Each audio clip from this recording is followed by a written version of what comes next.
पुरुषः सहस्रपात् स भूमिं विश्वतो वृत्वा यदिष्ठदशाङ्गुलम् पुरुष एवेदगो सर्वम् यद्भूतं यच्च भव्यम् उतामृतत्वस्येषानः अन्नेनातिरोहति एतावानस्य महिमा ऊर्ध्यायागुश्च पुरुषः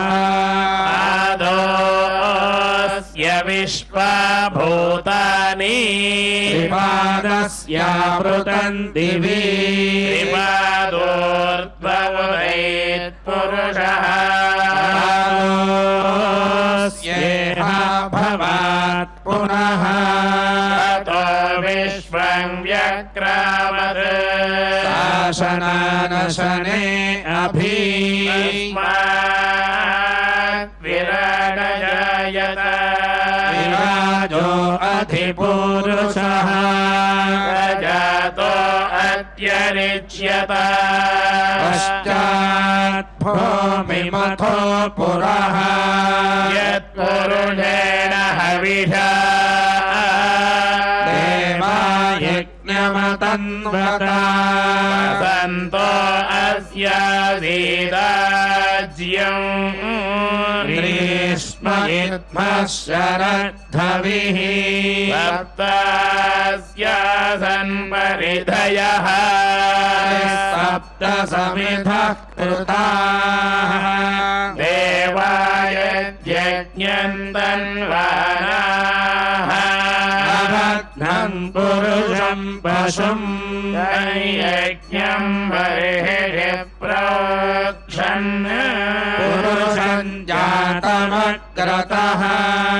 तेन देवा अयजन्त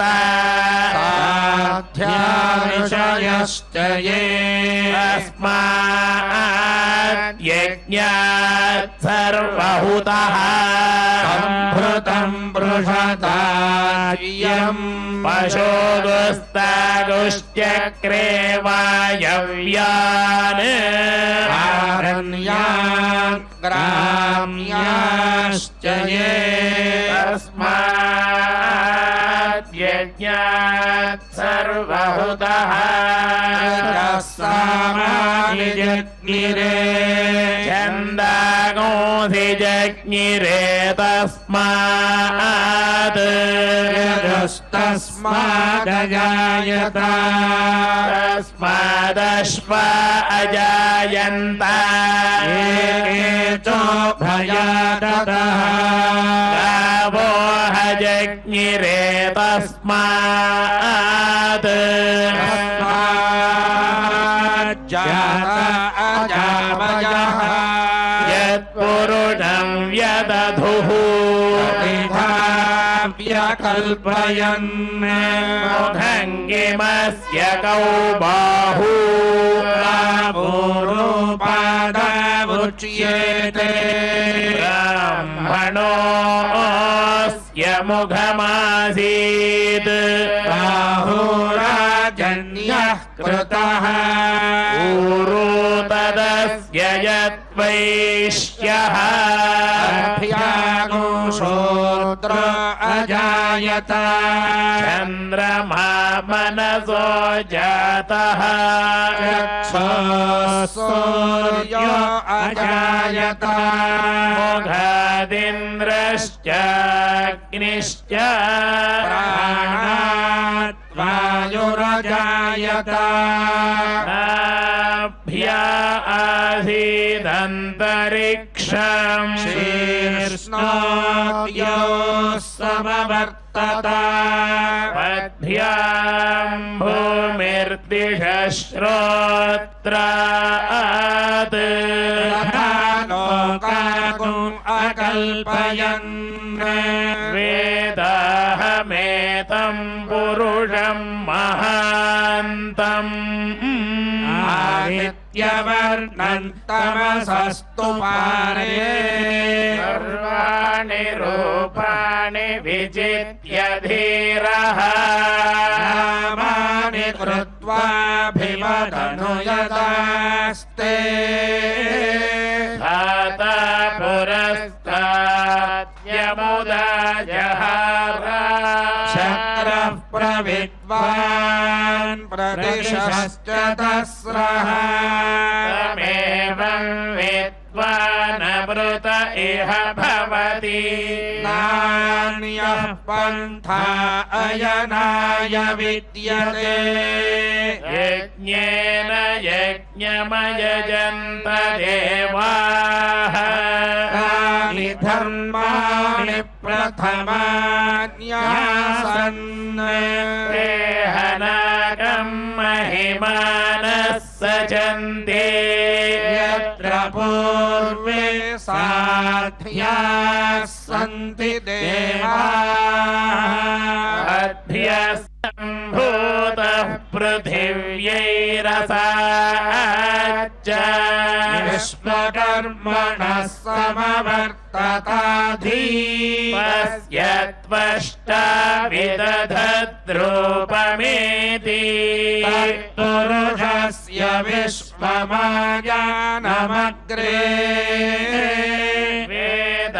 वेदाहमेतं पुरुषं महान्तम् आदित्यवर्णं तमसः परस्तात् तमेवं विद्वानमृत इह भवति नान्यः पन्था विद्यते जनाय प्रजापतिश्चरति गर्भे अन्तः अजायमानो बहुधा विजायते तस्य धीराः परिजानन्ति योनिम्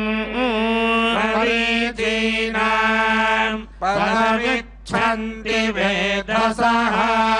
यो देवेभ्य आतपति यो देवानां पुरोहितः पूर्वो यो देवेभ्यो जातः रुचाय ब्राह्मये रुचं ब्राह्मं जनयन्तः देवा अग्रे तदब्रुवन् यस्त्वैवं ब्राह्मणो विद्यात् तस्य देवा असनुवशे रेष्यते लक्ष्मीश्च पत्न्यौ अहोरात्रे पार्श्वे नक्षत्राणि रूपम् अश्विनौ व्याक्तम्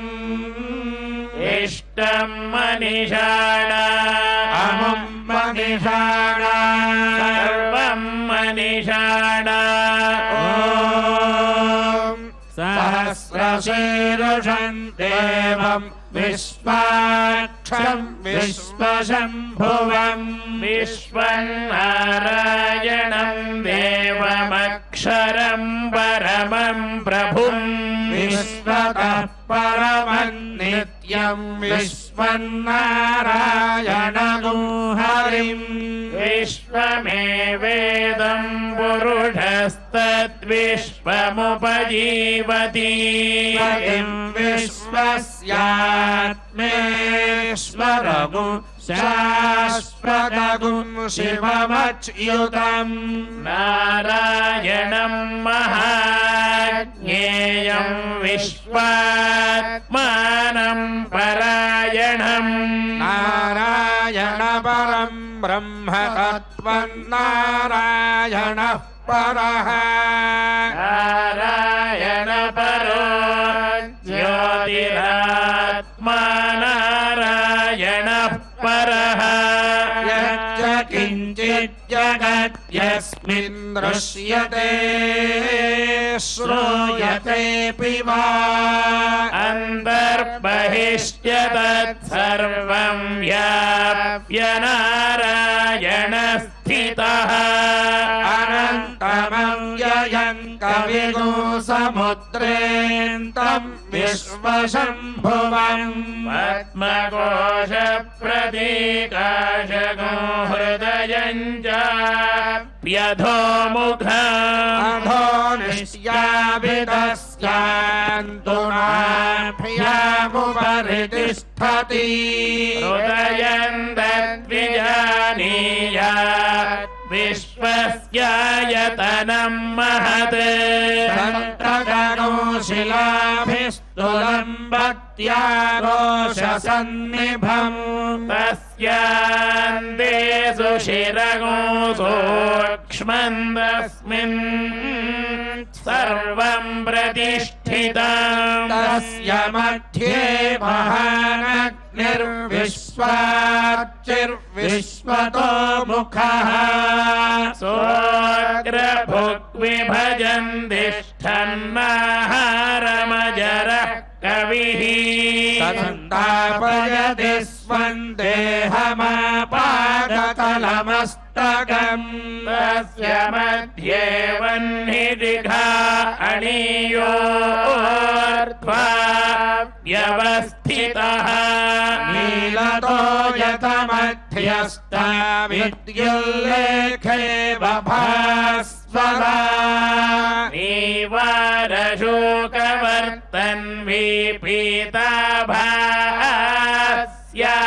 नीवारशोकवर्तन्वीपीताभास्यात्तणोपमा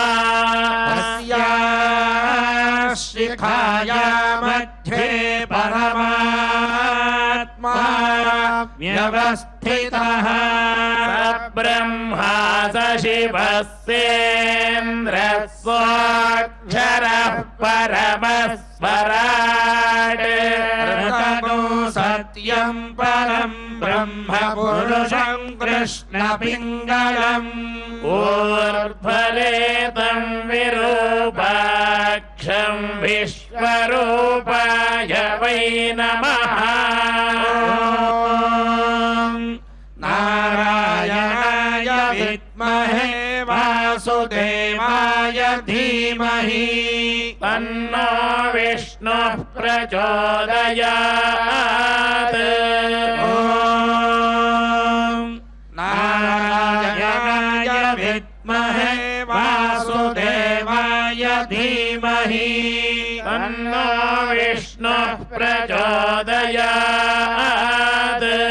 विष्णोर्नुकं वीर्याणि प्रवोचय्यः पार्थिवानि विभवे गजागूंसि यो अस्कभायदुत्तरगुं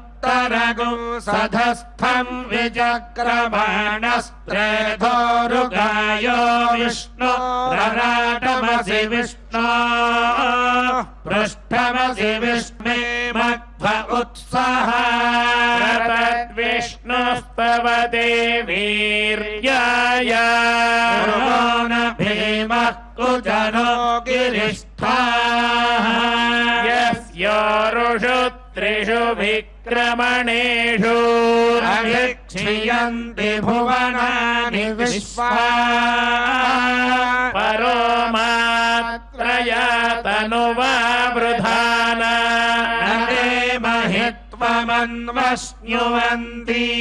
उभे ते विद्मरजसी पृथिव्या विष्णो देवत्वम् परमस्य वित्से विचक्रमे पृथिवीमेष एताम् क्षेत्राय विष्णुर्मनुषे दशस्यन् ध्रुवासो अस्य कीरयोजनासः क्षितिगो सुजनिमा चकार देवः पृथिवीमेष एताम् विचक्रमे शतच्च सम्महित्वा प्रविष्णुरस्तु तपसस्तवीयान् देशगह्यस्य स्थविरस्य नाम अतो देवा अवन्तु नो यतो विष्णुर्विचक्रमे पृथिव्या सप्तधामभिः इदं विष्णुर्विचक्रमे त्रेधा निदधे पदम् समूढमस्य बाहुसुरे त्रीणि पदा विचक्रमे विष्णुर्गोपा अदाभ्यः ततो धर्माणि धारयन् विष्णो कर्माणि पश्यत यतो व्रतानि पस्पशे इन्द्रस्य युज्यः सखा तद्विष्णो परमं पदगो सदा पश्यन्ति सूरयः दिलीव चक्षुराततम् तद्विप्रासो विपन्यवो जागृवागो समिन्धते विष्णोर्यत्परमं पदम् हिरण्यवर्णां हरिणीं सुवर्णरजतस्रजां चन्द्रां हिरण्मयीं लक्ष्मीं जातवेदो महावः महावह जातवेदो लक्ष्मीमनपगामं सोऽस्मितां हिरण्यप्राकारामार्द्रां ज्वलन्तीं तृप्तां तर्पयन्तीं पद्मे स्थितां पद्मवर्णां तामिहोपह्वये श्रियम् चन्द्रां प्रभासां यशसा ज्वलन्तीं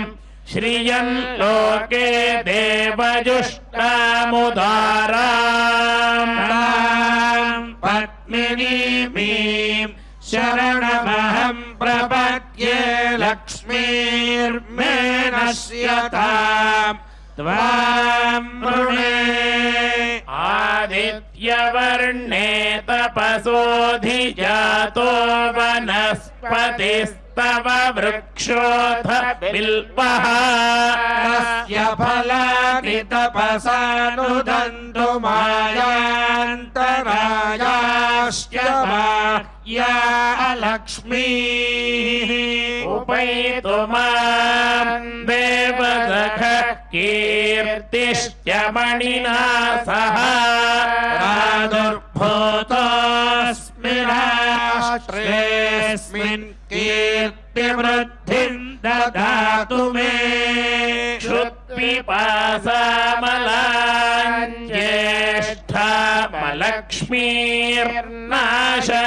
श्रुत्पिपासामलक्ष्मीर्नाशयाम्यहम् अभूतिमसमृद्धिं च सर्वा निर्णुद मे गृहात् गन्धद्वारान्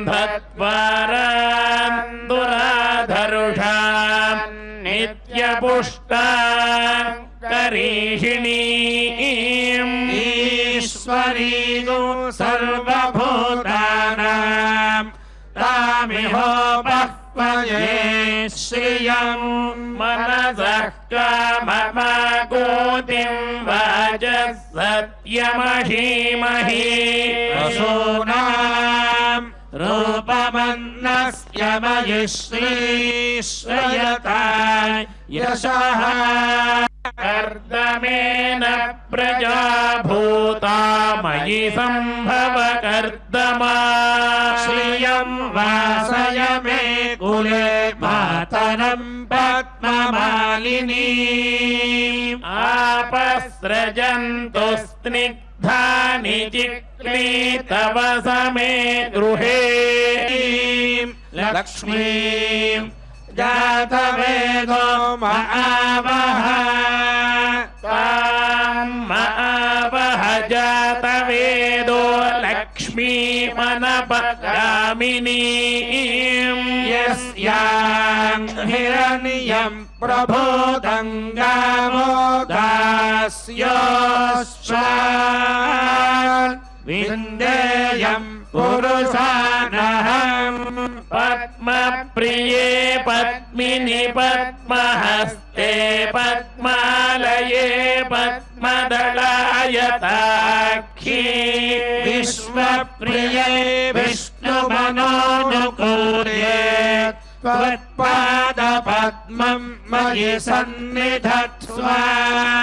श्रिये जातः श्रिय आनिरीयाय श्रियं वयो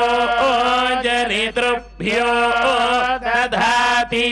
श्रियं वसाना अमृतत्वमायन् भवन्ति सत्या सामिथामितद्रौ श्रिय एवैनं दच्छ्रियामा दधाति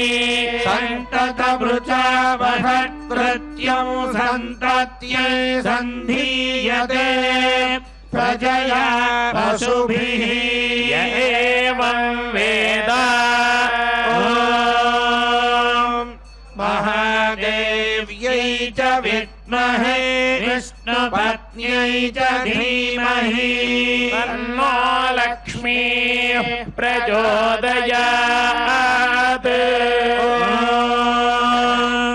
महादेव्यै च विद्महे विष्णुपत्न्यै च धीमहि तन्नो लक्ष्मीः प्रचोदयात्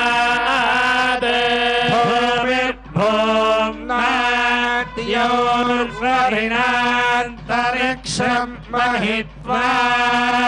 उपस्थिते देव्यदि तेऽग्निमन्नादमन्नात्यायादधे आयङ्गौ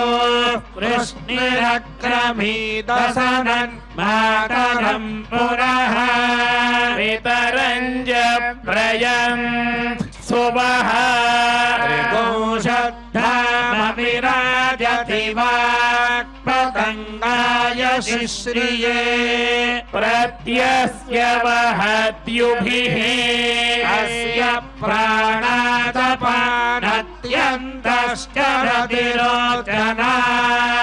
यक्षन्महिषः सुवः क्रुद्धः परोवपमन्युना यदवर्त्या सुकल्पमग्ने तत्तव पुनस्फोद्दीपयामसि यत्ते मन्युपरोक्तस्य पृथिवीमनुदध्वसे आदित्या विश्वे तद्देवावतवश्च समाभरन् मेदिनी देवी वसुन्धरा त्रञ्जक्षुर्मनः देवी हिरण्यगर्भिणी देवी प्रसोदरी सदने सत्यायने सीता समुद्रवती सावित्री हनो देवी मह्यगी महाधरणी महोध्यधिष्ठा शृङ्गे शृङ्गे यज्ञे यज्ञे विभीषणी इन्द्रपत्नी व्यापिनी सुरसरिरिहा वायुमती जलशयनी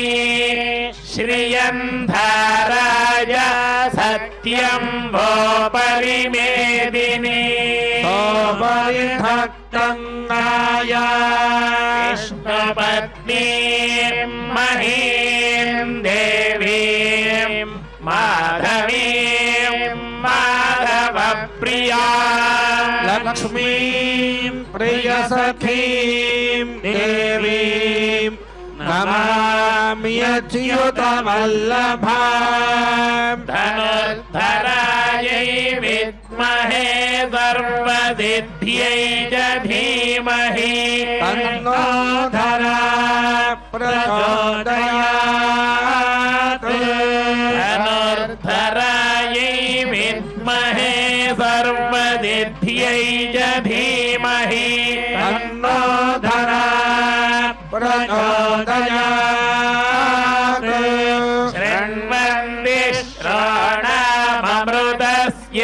गोपा यामस्य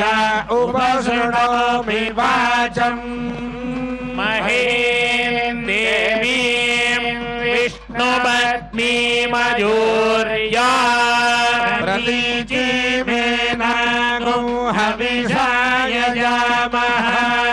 वेधा विष्णुरुरुगायो विचक्रमे महेन्द्रम् पृथिवीमन्तरिक्षम् तच्छ्रोणैति श्रव इच्छमाना श्लोकयजमानाय कृण्वती कृणाहि हृतवती सवितराधिपत्यै वयस्वतीरन्तिराशानो अस्तु दिशा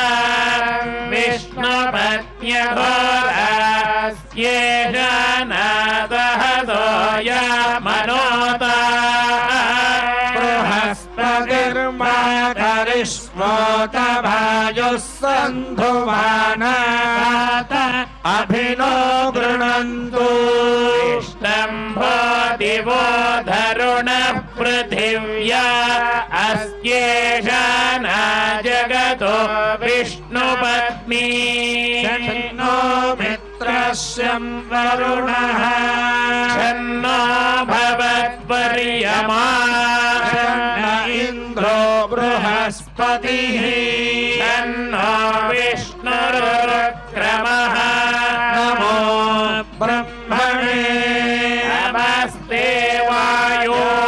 त्वमेव प्रत्यक्षं ब्रह्मासि त्वमेव प्रत्यक्षं ब्रह्म वदिष्यामि ऋतं वदिष्यामि सत्यं वदिष्यामि तन्मामवतु वक्तारमवतु अवतु वक्तारम् ॐ शान्ति शान्ति शान्तिः शन्नो मित्रश्चं वरुणः शन्नो भवत्वर्यमा शन्न इन्द्रो बृहस्पतिः नो विष्णुरुक्रमः नमो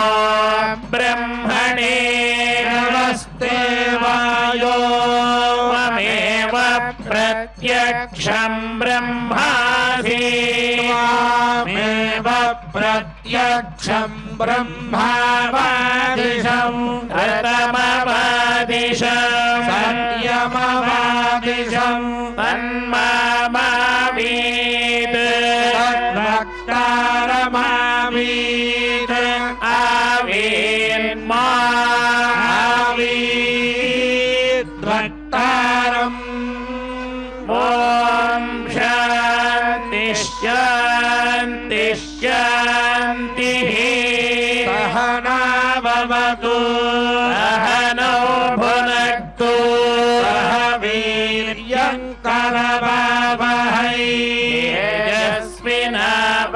तेजस्विनावधीतमस्तु मा विद्विषावहै ॐ शान्ति शान्ति शान्तिः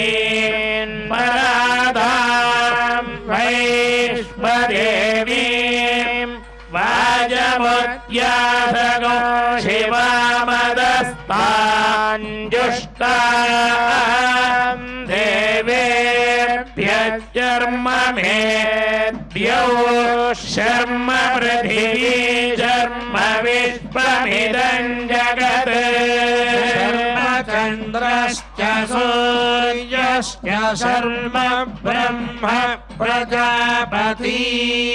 भूतं वदिष्ये भुवनं वदिष्ये तेजो वदिष्ये यशो वदिष्ये तपो वदिष्ये ब्रह्म वदिष्ये सत्यं वदिष्ये तस्मा अहमिदमुपस्तरणमुपस्तृण उपस्तरणं मे प्रजायै पशूनां भूयादो उपस्तरणमहं प्रजायै पशूनां भूयासं प्राणापानौ मृत्योर्मापातं प्राणापानौ मामाहादिष्टं मधुमनिष्ये मधुजनिष्ये मधुवक्ष्यामि मधुवदिष्यामि मधुमतीं देवेभ्यो वाजमुद्याधगुणुशुश्रूषेण्या मनुष्येभ्यस्तम्मा देव अवन्तु शोभायै पितरो नुमदन्तु शान्ति शान्ति शान्तिः तच्छयोरावृणीमहे यज्ञाय यज्ञपतये दैवी स्वस्तिरस्तु नः स्वस्तिर्मानुषेभ्यः ऊर्ध्वन्दितातु भेषजम् छन्नो अस्तु द्विपदे चतुष्पदे शान्ति शान्ति शान्तिः नो वातः पवता दिवास्तु मद्वास्तु मन्दो भूयास्ममावास्तु स्थित्स्मह्यवास्तु स भूयास्योस्मान् द्वेष्टियम् च भयम् धिष्मः प्रतिष्ठासि प्रतिष्ठावन्तो भूयास्ममा प्रतिष्ठायाश्चित्स्मह्य प्रतिष्ठस्स भूयाद्योऽस्मान् द्वेष्टियम् च भयम् द्विष्मः आवादवाहि भेषजं विवादवाहि यद्रपः हि विश्वभेषजो देवानां दूत ईयसे स्वाभिमौ वादौ वाद आसिन्धोरापरापतः मे अन्य आवातु परान्यो वातु यद्रपः यदतो वादते गृहे मृतस्य निधिर्हितः ततो नो देहि जीवसे ततो नो देहि भेषजम् ततो नो मह आवहवात आवातु भेषजम् शम्भोर्मयो भूर्नो हृदे आयु दूषितारिषते इन्द्रस्य गोसिन्वा प्रपद्ये स यन्मे अस्ति तेन प्रपद्ये भुवः प्रपद्ये सुवः प्रपद्ये भूर्भुवः सुवः प्रपद्ये वायुं प्रपद्येनार्ताम् देवतां प्रपद्येष्मानमाघणं प्रपद्ये प्रजापतेर्ब्रह्मकोशं ब्रह्म प्रपद्य ॐ प्रपद्ये अन्तरिक्षं उर्वन्तरं बृहदग्नयः पर्वताश्च जयावादस्वस्त्या स्वस्त्या स्वस्त्या स्वस्ति मानसानि प्राणापानो मृत्योर्मापातं प्राणापानो मामाहादिष्टं मयि मेधाम् मयि प्रजा मय्यग्निस्तेजो दधातु मयि मेधा मयि प्रजा मयीन्द्र इन्द्रियम् दधातु मयि मेधाम् मयि प्रजा मयि सूर्यो प्राजो दधातु युभिरक्तुभिः परिपातमस्मानरिष्टेभिरश्विना सौभगेभिः तन्नो मित्रो वरुणो मामहन्तामदितिः पृथिवी उत द्यौः नश्चित्र आभुवदूती सदा वृधस्तथा शचिष्ठभृता हस्त्वा सत्यो मदानाम् मत्सगन्धसः दृढाचिदारुजे वसु अभिषुणः सखीनामभिता जरितॄणा शतं भवस्योतिभिः सुपर्णा उपसेदुरिन्द्रम् प्रियमेधा ऋषयो नाधमानाः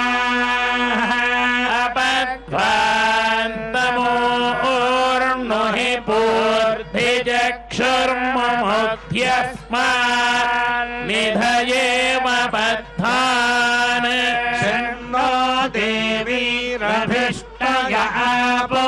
भवन्तु पीतये शय्योरभिस्रवन्तु नः ईशानावार्याणाम् चयन्तीश्चर्षणीना अपोयाजामि भेषज मित्राण आप ओषधयः सन्तु दुर्मित्रा तस्मै भूयासुर्योऽस्मान् ष्टियञ्च भयन् विस्मः पोहिष्ठामयो भुवस्तन ऊर्जे दधातन महेरणाय चक्षसे यो वशिवतमो रसस्पस्य भाजयते हनः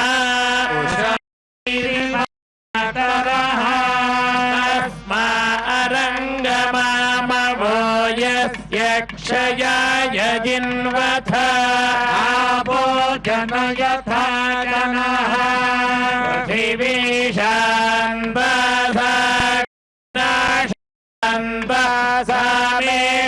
पृथिवीशान्ताशान्तासामेशान्ताशु जगोषमयतु शान्तम् तद्वायुना शान्तम् तन्मे सुजगुषमयतु यौश्चान्तासादित्येन शान्तासामेषान्ताशु जगोषमयतु पृथिवी शान्तिरन्तरिक्षगो शान्तिर्द्यौ शान्तिर्दिशः शान्तिरवान्तरदिशा शान्तिरग्निः शान्तिर्वायुः शान्तिरादित्यः शान्तिश्चन्द्रमा शान्तिर्नक्षत्राणि शान्तिरापः शान्तिरोषधयः शान्तिर्वनस्पतयः शान्तिर्गौ शान्तिरस्वः शान्तिर्पुरुषः शान्तिर्ब्रह्म शान्तिर्ब्राह्मणः शान्तिः शान्तिरेव शान्तिर्मे अस्तु शान्तिः तयाः गोशान्त्या सर्वशान्त्या मह्यम् विपदे च दुष्पदे च शान्तिङ्करोमि शान्तिर्मे अस्तु शान्तिः श्रेष्ठ तपो मेधा प्रतिष्ठा श्रद्धा सत्यं धर्मश्चैतानि मोत्तिष्ठन्तमनोत्तिष्ठन्तु मामागुश्रीश्च ह्रीश्च धृतिश्च तपो मेधा प्रतिष्ठा श्रद्धा सत्यं धर्मश्चैतानि मामाशिषुः वायुषो दोषधीनागोरसेनो पर्जन्यस्य दुष्मेणोदस्थाममृतागो अनो चक्षुर्देवहितं पुरस्तात्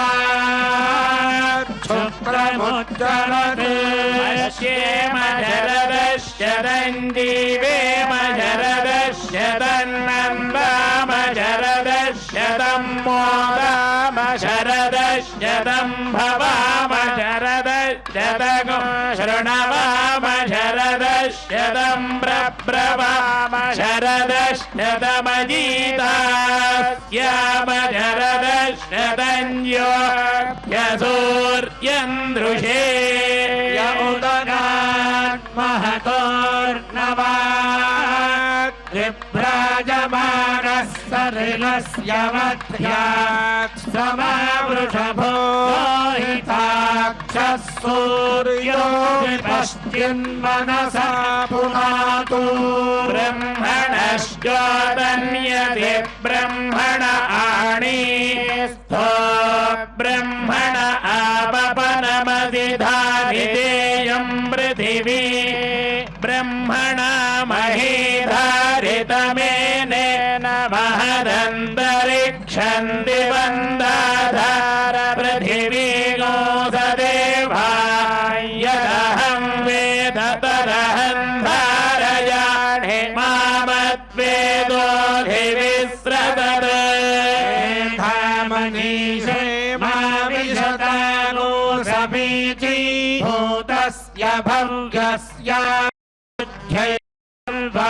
सर्वमायुरयाणि सर्वमायुरयाणि आभिर्गीर्भिर्यदतो न ओ नमाप्यायय हरिवो वर्धमानः स्तोतृभ्यो महि गोत्रारुजासि भूयिष्ठवजो अध मे स्यामा ब्रह्म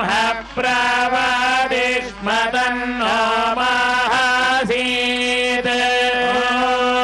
शान्ति शान्ति शान्तिः क्षाव्याख्यास्यामः वर्णस्वाहात्र बलं सामसन्तानः इत्युक्तशीक्षाध्यायः सहनौ यशः सहनौ ब्रह्मवर्चसः सगोहिताय उपनिषदं व्याख्यास्यामः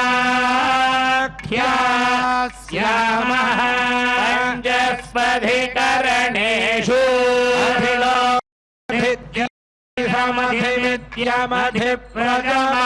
समधिविद्यमधिप्रजमध्यात्मम् महासंहिता इत्याचक्षरे अथाधिलोकम् पृथिवी पूर्वरूपम् द्यौरुत्तररूपम् आकाशसन्धिः वायुः सन्धानम् इत्यधिलोकम् असाधिज्योतिषम् अग्निः पूर्वरूपम् आदित्य उत्तररूपम् आपस्सन्धिः वैद्युतः सन्धानम् इत्यधिज्योतिषम् अथाधिविद्यम् आचार्यः पूर्वरूपम् स्योत्तररूपम् विद्यासन्धिः प्रवचननुसन्धानम् इत्यधिविद्याम् अथाधिप्रजम् माता पूर्वरूपम् उत्तररूपम् प्रजासन्धिः प्रजननुसन्धानम् अथाध्यात्मम् अधराहनुः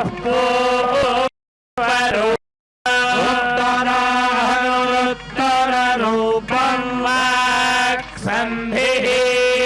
वासन्धानम् इत्यध्यात्मा नमः सगोहिताः एवमेतामहासगोहिता व्याख्याता वेदा ध्रियते प्रजया पशुभिः ब्रह्मवर्चसेना येन सुवर्गेण लोकेन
सहस्रशीरुषा पुरुषः सहस्राक्षः सहस्रपाद स भूमिम् विश्वतो कृत्वा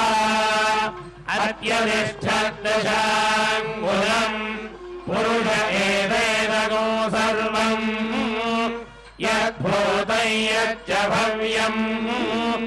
उदामृतत्वस्येषानः यदन्नेनातिरोहति एतावानस्य महिमा अलोक्यायश्च पूरुषः पादोऽस्य विश्वभूतानि त्रिपादस्यामृतम् दिवि त्रिपादोर्ध्वमुखैः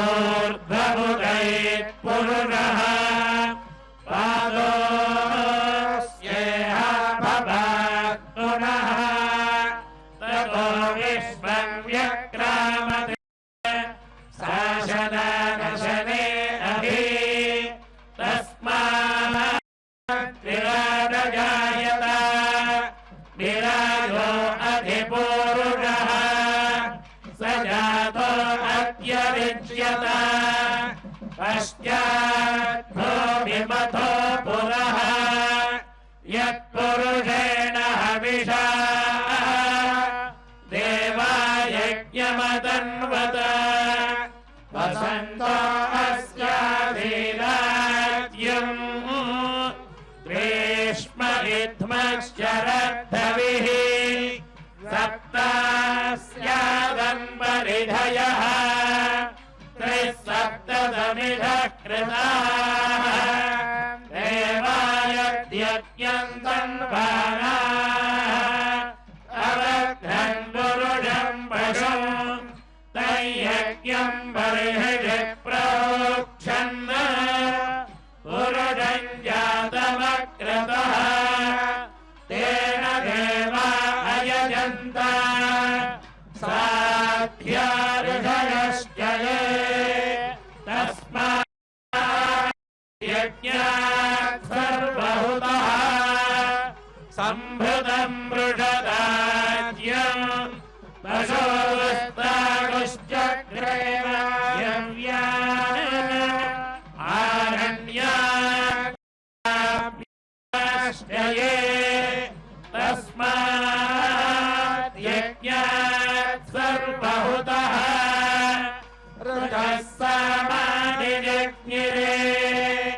छन्दागुंसि जज्ञिरे तस्मात्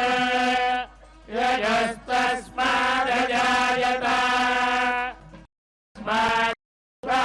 अजायन्त ये केचो भयादतः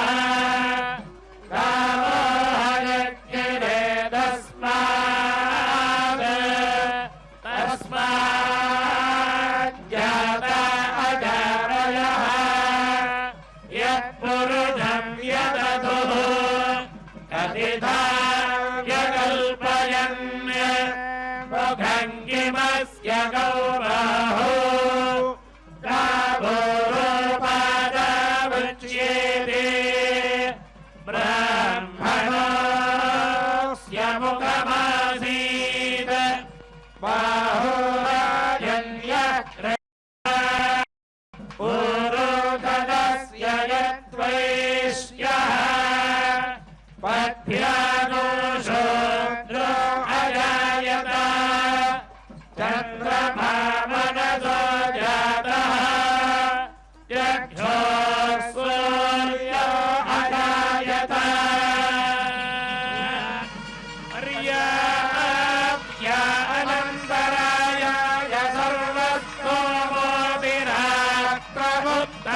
सर्वस्तोमोऽतिरात्रमुत्तममहर्भवति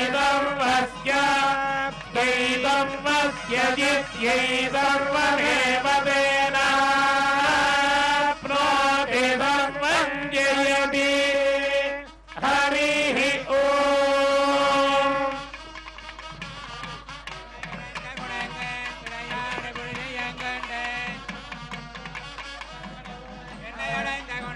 விளையாடுபொழுதியம் கொண்டு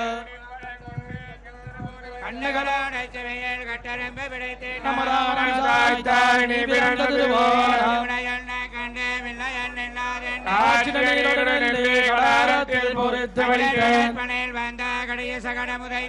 சங்கடனேன் வாசிகையம் நான் சார்ந்தான் தண்டை அக்காரம் பாலில் செப்பிரமன் மலையார்கள் சிறுபுறம் பேசிச் சிரிப்பார் தயரட்டே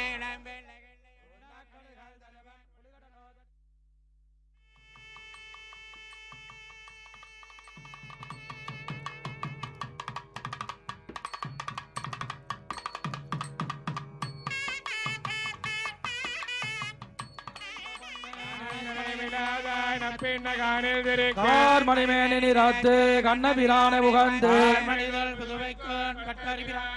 கார் மணிமேனி நிறத்து கண்ணபிரான புகந்து முன்புலாவிராவணன்